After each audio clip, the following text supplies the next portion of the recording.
Shalom saudara yang dikasihi Tuhan Yesus Kristus. Selamat malam, selamat berjumpa dalam renungan pada malam hari ini. Doa dan harapan saya saudara semua ada dalam keadaan yang baik, sehat, penuh sukacita, dan berlimpah berkat Tuhan. Sebelum kita mendengarkan renungan firman Tuhan, mari sama-sama kita siapkan hati dan berdoa. Bapa kami yang di sorga, Bapa dalam nama Tuhan Yesus Kristus, kami mengucap syukur untuk penyertaan Tuhan di sepanjang hari ini. Tuhan sudah menolong kami dalam segala aktivitas kami. Pada saat ini Tuhan kami rindu, dibekali, diperlengkapi dengan kebenaran firman-Mu. Jamah hati kami Tuhan, untuk kami mengerti akan maksud dan kehendak-Mu. Dalam nama Tuhan Yesus kami berdoa.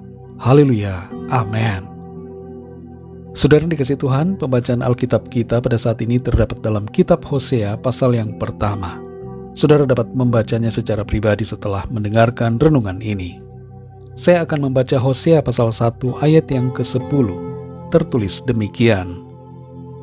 Tetapi kelak jumlah orang Israel akan seperti pasir laut yang tidak dapat ditakar dan tidak dapat dihitung. Dan di tempat di mana dikatakan kepada mereka, kamu ini bukanlah umatku, akan dikatakan kepada mereka, anak-anak Allah yang hidup. Saudara yang dikasihi Tuhan, kesetiaan itu dimulai dari hal-hal yang kecil. Jangan tunggu hal besar baru kita mau menunjukkan kesetiaan. Kalau dalam hal kecil saja kita gagal untuk setia, maka kemungkinan terbesar adalah kita pun akan gagal untuk setia saat menghadapi hal yang besar. Yang diinginkan Tuhan dari setiap kita adalah kesetiaan. Sama halnya seperti Tuhan yang selalu setia kepada kita. Namun sayangnya kita seringkali tidak setia. Kita tidak menuruti kehendak firman Tuhan. Kita melawan, kita memberontak. Tapi syukur kepada Tuhan saudara, sebab Ia setia. Bayangkan bila Tuhan tidak setia. Bumi ini sudah hancur lebur tanpa eksistensi manusia. Dalam pasal 1 dari kitab Hosea ini, kita membaca bahwa Nabi Hosea mendapatkan suatu perintah dari Tuhan untuk mengawini seorang pelacur bernama Gomer. Perkawinannya merupakan sebuah perkawinan yang resmi. Ini bukanlah sebuah hubungan singkat tanpa komitmen. Hosea dan Gomer sama-sama mengikat janji dalam perkawinan mereka. Tapi Gomer sayangnya menunjukkan ketidaksetiaannya kepada Hosea dalam proses perjalanan perkawinan mereka. Ketiga anak yang dilahirkan Gomer bukanlah anak dari Hosea, melainkan dari hasil Gomer melacurkan dirinya. Sikap Gomer yang tidak setia menimbulkan kesedihan dalam hati Hosea.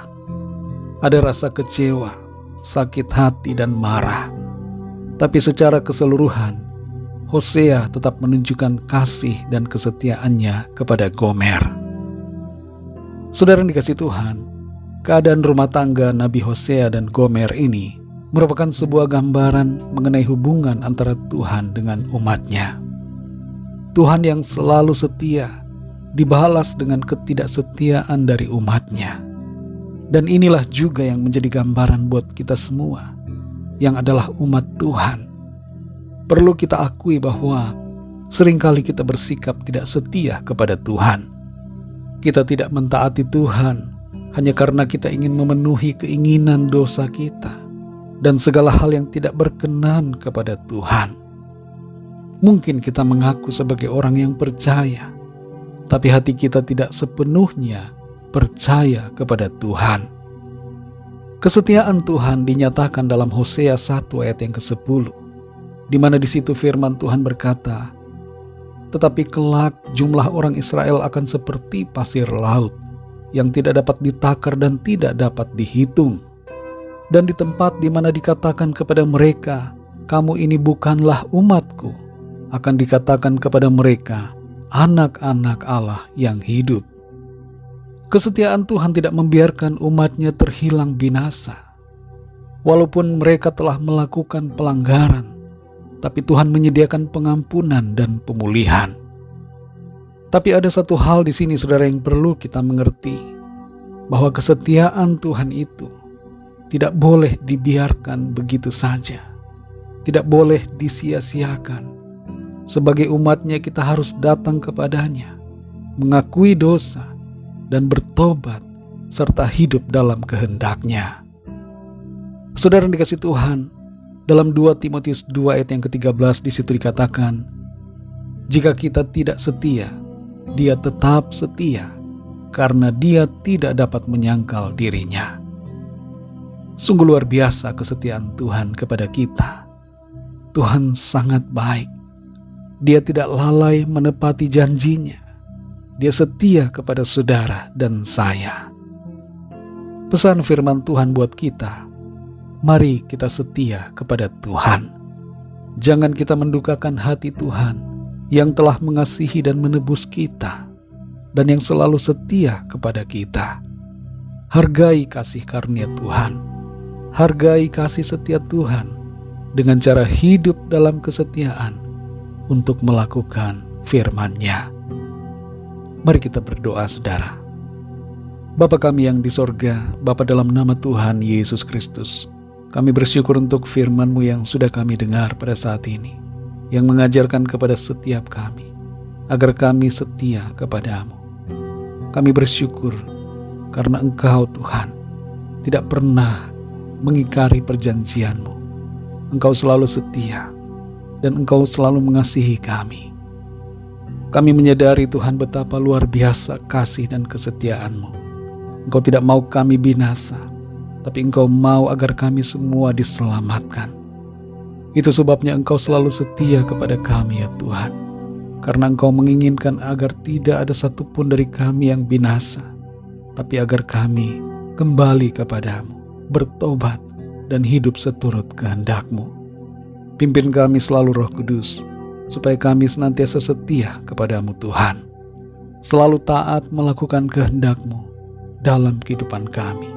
Tidak meninggalkan Engkau, ya Tuhan Yesus, tapi terus percaya dan mengasihi Engkau di sepanjang umur hidup kami di bumi ini. Berkati kami, Tuhan, di sepanjang malam ini. Lindungi kami dengan kuasa dan kasih-Mu. Kami bawa kepadamu setiap permohonan doa, setiap pergumulan kami masing-masing secara pribadi, agar Tuhan melawat kami, menyatakan pertolongan-Mu, kesembuhan, mujizat, dan pemulihan Tuhan nyatakan dalam kehidupan kami. Terima kasih, Tuhan.